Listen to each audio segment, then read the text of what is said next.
এখন একজন রাজনৈতিক কর্মী হিসেবে যদি আপনি আমাকে জানতে চান, আমি তো সিদ্ধান্ত নিয়ে ঝুঁকির পথে বেরিয়েছি, তাই না?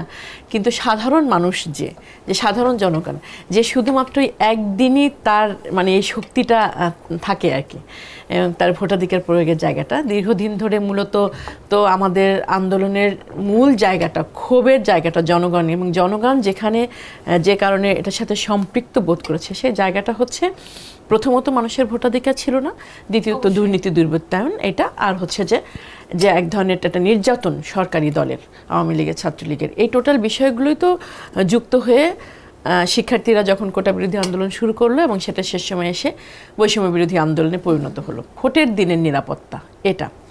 দ্বিতীয়ত হচ্ছে ভোট না দেওয়ার বা ভোটের প্রয়োজনীয়তার জায়গা থেকে মনস্তাত্ত্বিকভাবে, মানসিকভাবে বাংলাদেশের জনগণ, ভোটার যারা, তারা এক ধরনের ইনফিরিয়র জায়গায় চলে গিয়েছে। আপনাকেই বলছি, ইন্স্যুরেন্স করলে সিটিতে সুরক্ষা পাবেন নিশ্চিতে।